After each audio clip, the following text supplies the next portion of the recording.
Welcome to Small Business, Big Network, the podcast for small business owners who want big results from their networking.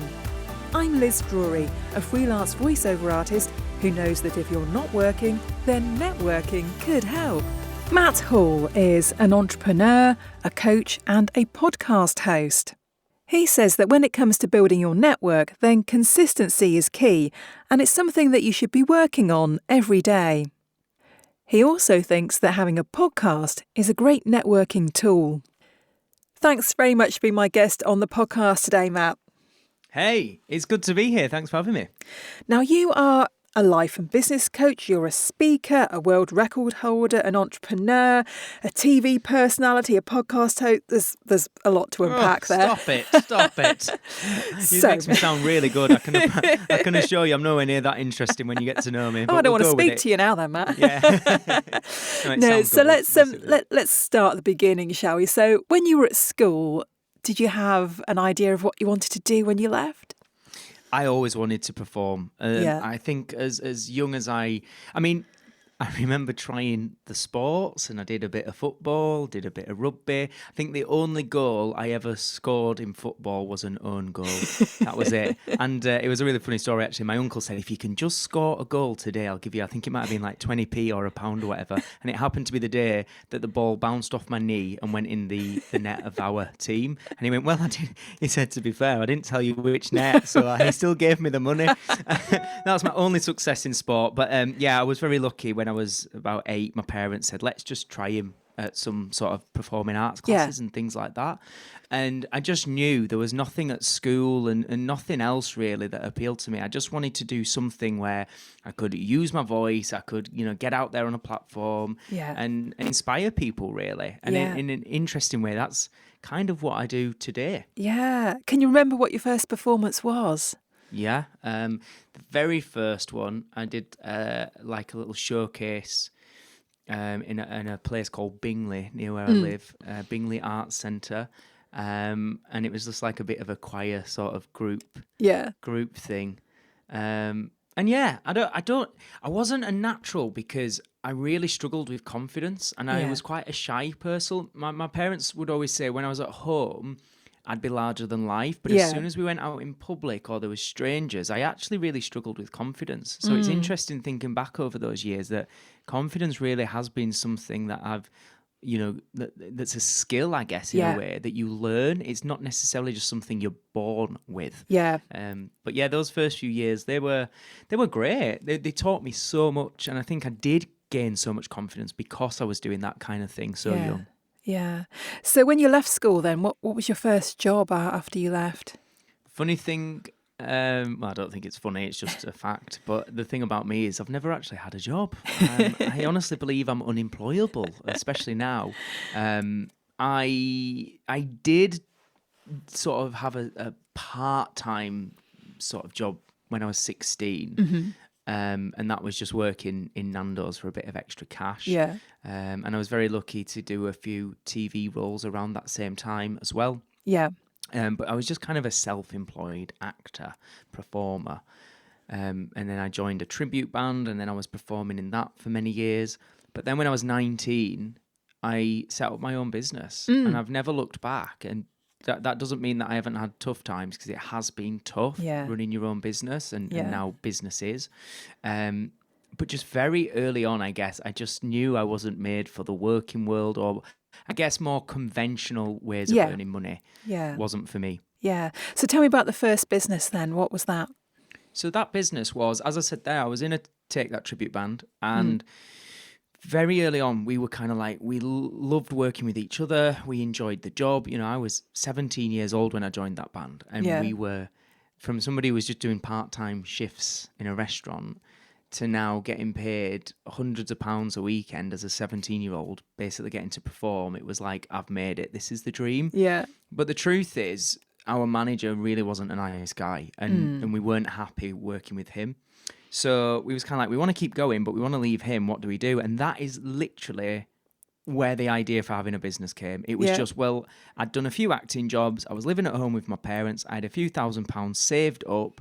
And I was like, well, I don't mind buying us some speakers and some costumes and being our manager if everyone's happy with that. And everyone was like, yeah, we just want a gig. We just don't want to work for him anymore. And that was literally it. And as I reflect on that now, I think that's been a big part of me getting to where I've got to, which is not needing to have all the answers or all the experience or all the knowledge, just having the willingness to give stuff a try and take opportunities when they arise. And that's all I was doing. I'd never had an interest in business. Back then, it wasn't fashionable to be an entrepreneur like it can be now. And, you know, younger people today, I probably find it more fashionable. It was just an opportunity and I just took it. And then from that, from just managing us, that grew, and it grew into a company where we now have over 500 acts that we represent and manage. Wow. I have a full-time team of people that work, and that are an incredible team of people.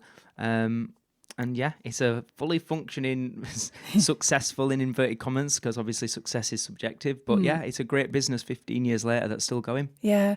Do you think it helped that you were so young at the time and you just kind of, you didn't know what you didn't know? So you thought, yeah, of course I can do that. Definitely. I think it's such a shame that so many people have that untapped potential that they never really explore, because we do, if we're not careful, fall into this trap of just following the societal norms and just having to get that job and having to pay the bills. And then over time, we see bad things happen. That's just like part of the parcel of being on the planet a bit longer. You're going to have a variety of experiences. And some of these experiences just make you think, oh, well, I best not try that. It's too risky. Or maybe I'm too old, or I could never do that. Or things like that don't happen to me. You know, things that we would consider limiting beliefs that start to stack up. And it does. It really stops people that have the ability to do some great things from even daring to try. And I think one of the things about being 19, ambitious, and, you know, not too worried about the consequences or risk, because I'm living with my parents at the time. Yeah, I would say it was a blessing being so naive, I guess, really. If I knew what I knew now, I might not have started. Yeah, I think I feel the same about my job, to be honest.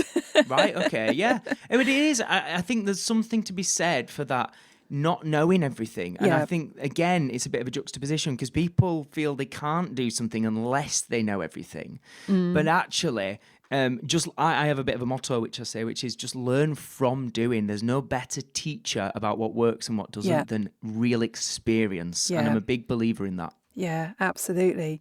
So you mentioned that you now manage over 500 different tribute acts.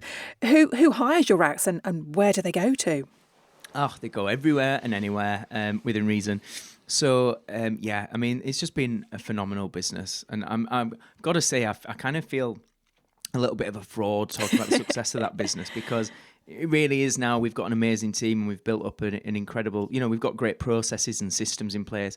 That said, the first 8 years was more or less me being a one-man band, and it was really tough in the early years. But now, I mean, we've got bands that have performed all around the world. They've gone to India, Germany, Spain, and every kind of event you can imagine, from, you know, the smaller events, the private parties and weddings and birthday parties, right up to, I mean, one of the gigs I remember us doing when I was still performing for the company is a festival in Germany to 25,000 people. Wow. Just amazing. You actually feel like a real pop star. Yeah. It's crazy. And then things like, you know, we've appeared on the Graham Norton show, where we was with The Real Take That on that show. And there was like Nicole Kidman there. So there's been, you know, such a range of incredible, amazing opportunities. And I learned a lot just organically about the power of building an audience and, you know, personal branding and social media marketing and all this stuff, which lent itself really nicely to what I do now, which is more helping people with businesses and starting side hustles and utilising, you know, the online world, I guess. Yeah. Yeah. So who are the most sort of popular tributes at the moment? I'm guessing Take That are still up there, are they? Still busy, yes, so really busy. And you kind of got the greats, as they would say, like the ones that I think will always be around, you know, things like ABBA and things like the Beatles, Queen, Michael Jackson, things like that. But then you always get the new trendy ones that, you know, and a lot of the holiday parks are going to be looking for what's the new in thing. So I believe right at the moment there's a lot of demand actually for Taylor Swift tributes and things like Sabrina Carpenter. So it's an interesting industry, because it is a little bit like, you know, the music industry, I guess. It's ever evolving, but there's always going to be the greats that people always want to hear their hits. But again, I don't feel qualified because genuinely, and it's something I'm really proud of, it's a business now where I do one Zoom call a week with my team, and that's pretty much it. So I guess I feel like I need to get them on board because they'll probably be like, Matt, nobody wants Sabrina Carpenter. What are you talking about? So I think I've seen a Sabrina Carpenter that seems quite busy, so we'll go with that. And are you still performing yourself? No, I mean, I do sometimes. I mean, that's the beauty of it being your business, I guess. I do sometimes maybe jump on the odd gig. There's certain venues and there's certain clients that we've worked with for years that are kind of like, can Matt do that one? We'd appreciate if Matt would still do it. So it's nice to kind of step out of retirement just for that variety and that fun now and then. But I did gig, like I say, I was 17 when I started. So over 10 years I was doing it week in, week out. And it just got to the point where it was too much. And I also had other ambitions and other stuff I really wanted to pursue. Yeah. What happened to the business during COVID? Because obviously your bands couldn't go out during that time.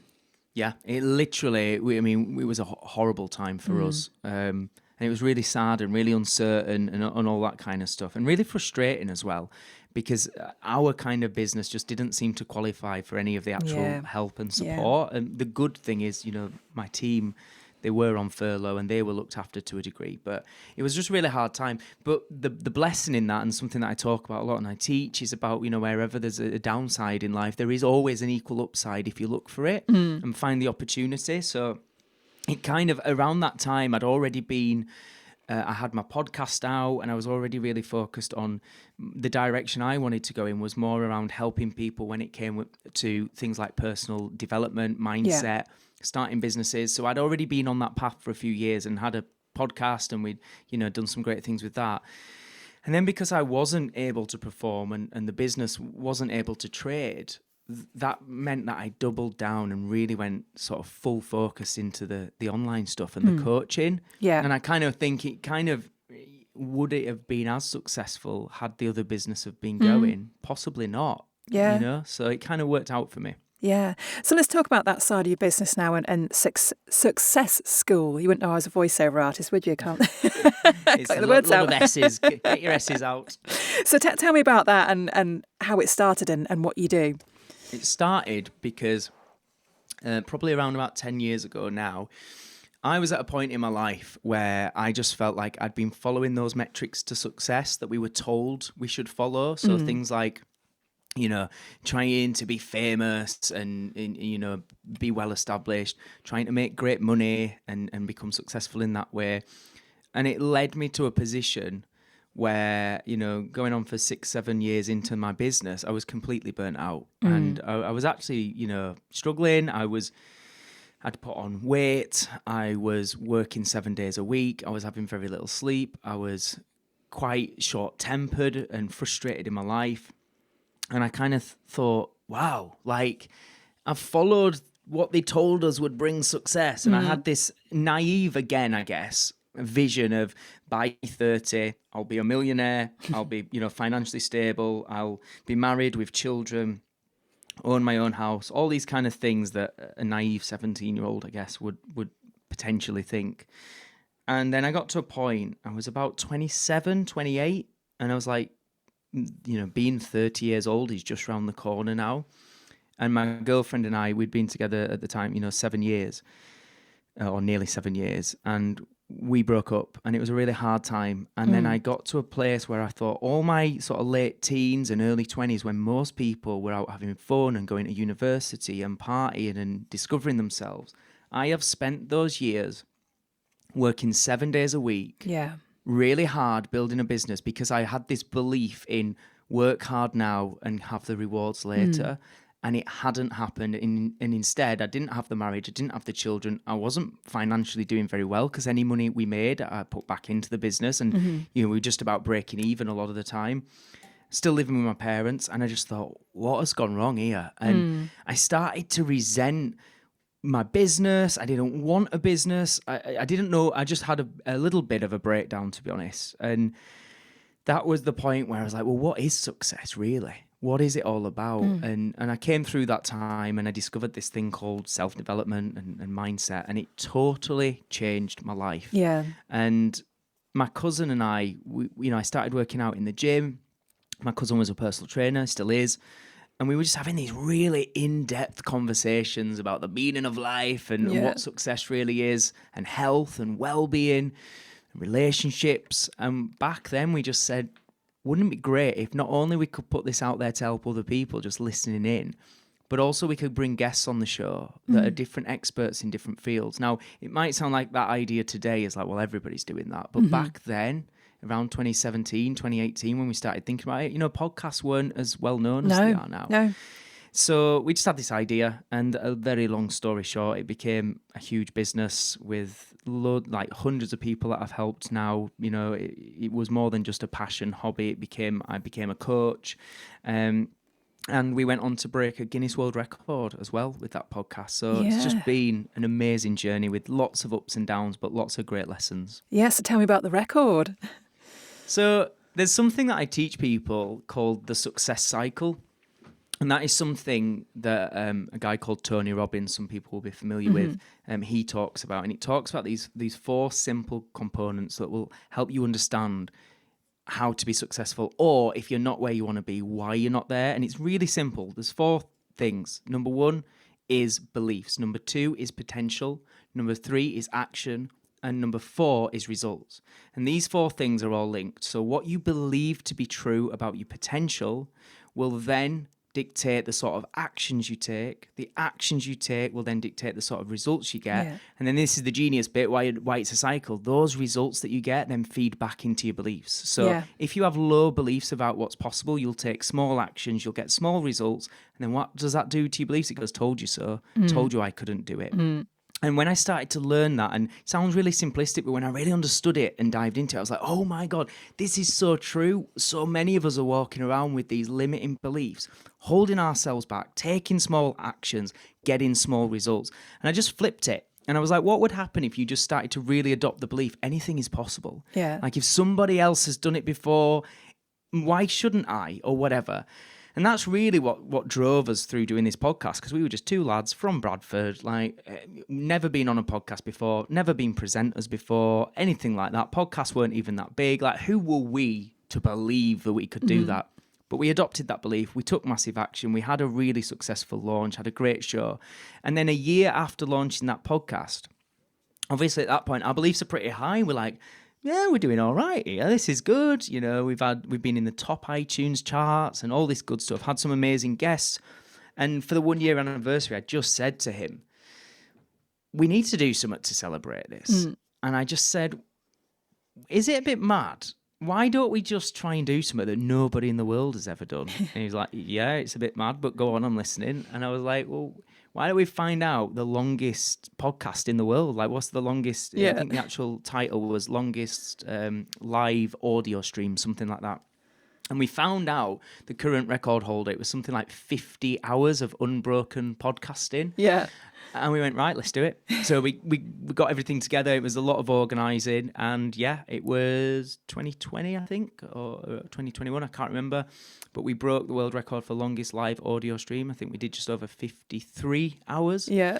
And it was just a great example of that success cycle of when you just have those big beliefs and you take massive action, you get some pretty crazy results. And before you know it, you go, wow, we're actually Guinness World Record holders, which means we've done something that actually nobody's done before. And I like to tell that story, not to brag or be like, look at me, but to really inspire people to say, if you can work on your mindset, and this is why I'm so passionate about it, I don't care what your industry is. I don't care what your goals are, that they're subjective and what you value, and it's got to be right for you. But I think number one, above having the right connections, the knowledge, the right strategy, above all of that, I actually believe mindset is number one. If you can work on the mindset and then you have the right strategy and connections, that's where you start to get results. The problem for so many of us is we're looking for that quick win. Like, who can just give us the answer? Who can give us a strategy? Who can introduce us to the right people that will open the right doors? You can have all that. But if your mindset isn't the best it can be, you're not necessarily going to stick to the strategy or be consistent or show up as the best version of yourself. So that's why I like to tell that story, to say, look, when you just look at that and you look at beliefs and actions, you can start to go, right, what are some of the beliefs I need to change that are holding me back? And then what are some of the actions I need to take that can start to get me those bigger results? And go for it. Maybe you'll be on this show as a Guinness World Record holder. Maybe you'll break my record. I don't know. Whatever your goals are, but it suddenly opens up a world of opportunity and possibility. Yeah, it's that old saying, isn't it, that whether you believe you can or believe you can't, you're right. Exactly that. It beliefs, and it's easy to sort of skirt over that point, but I really want to highlight it to anyone listening. The power of your beliefs. And remember, beliefs are not necessarily facts. All beliefs are just a feeling of certainty. It's just, I think X is true. I'm certain this is true. It doesn't mean they're true. And we can believe whatever we want to believe. We can believe in the tooth fairy if you want to believe in the tooth fairy. I'm sure lots of us did at one point. It's not about, what you believe to be true. It's about, does those beliefs serve your life? Do they help your life? Do they enhance it? Do they improve it? Do they encourage you to grow and get what you want out of life? Or do they hold you back? And if they hold you back, like you say, if you believe you can't, then you won't. So you need to really dig into those beliefs. Yeah. Now, you've got another podcast as well, haven't you? I believe you have 2 podcasts. So what's the other one about? Well, because just one's not enough, is it? Obviously.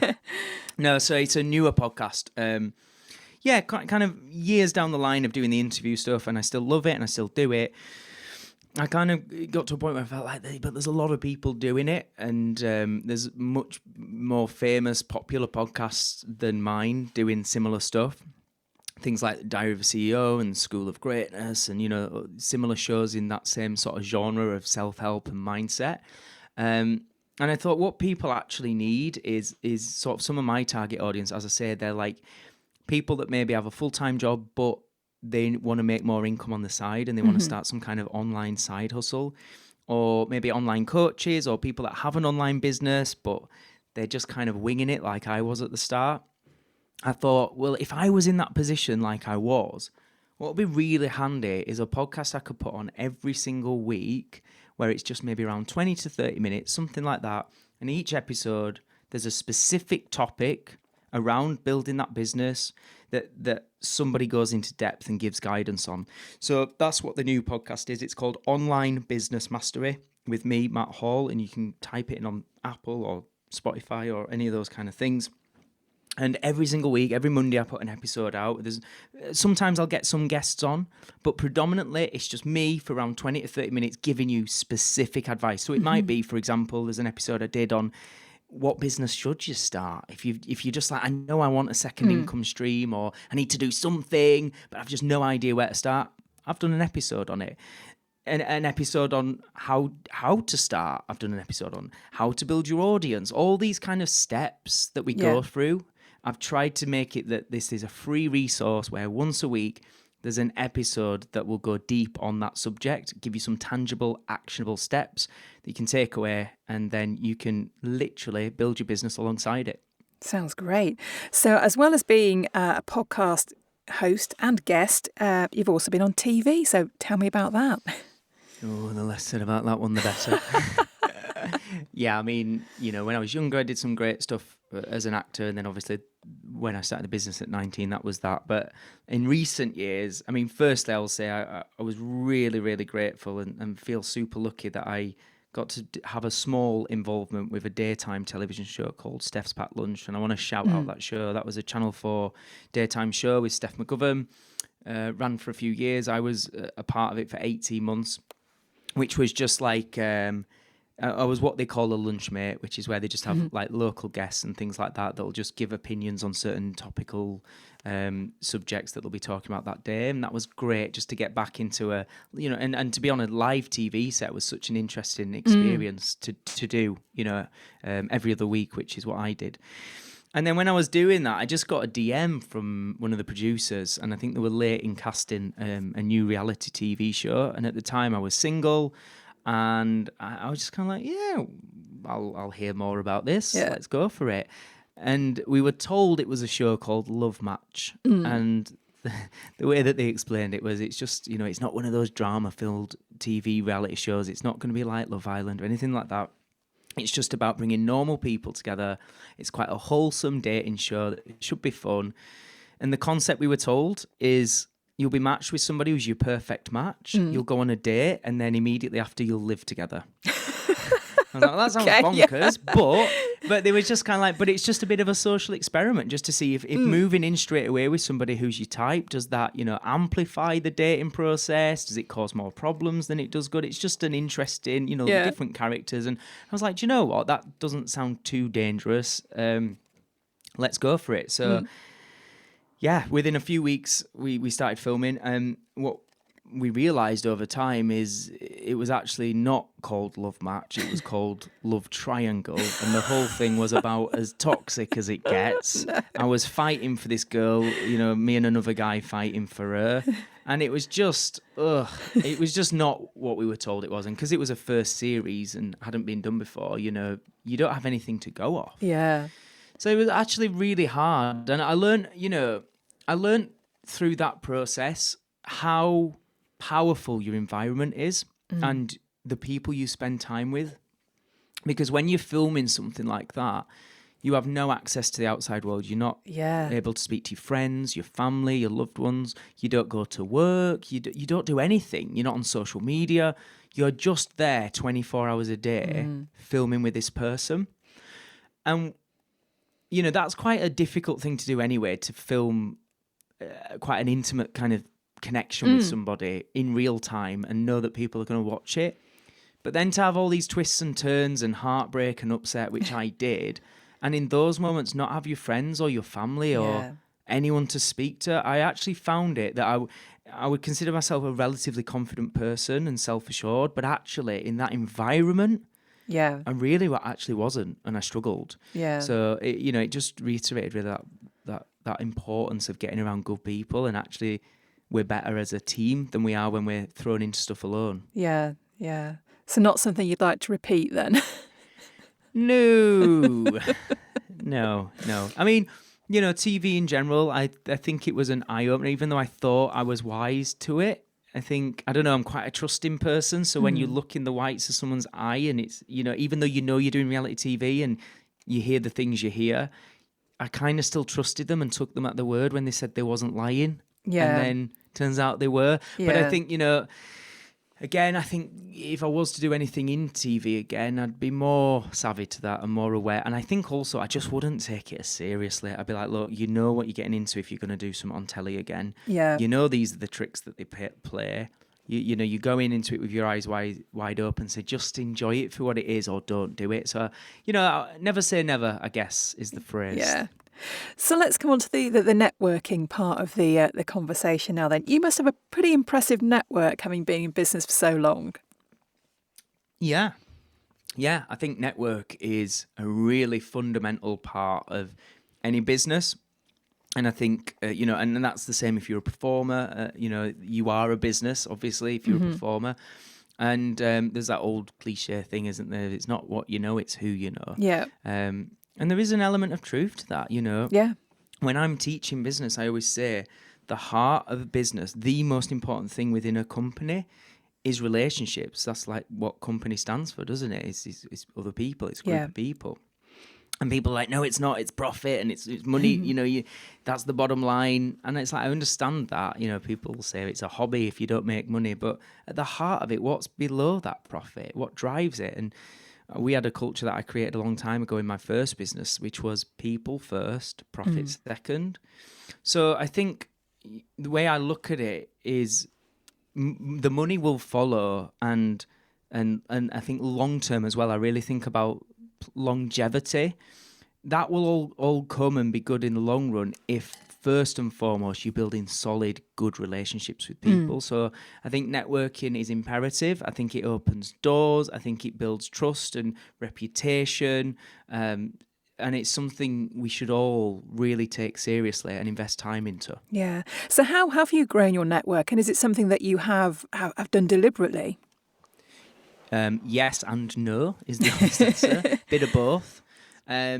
But, I have really worked hard at social media. That's been a big thing. And consistency with that has been a big thing, which doesn't mean perfection. I've not been perfect.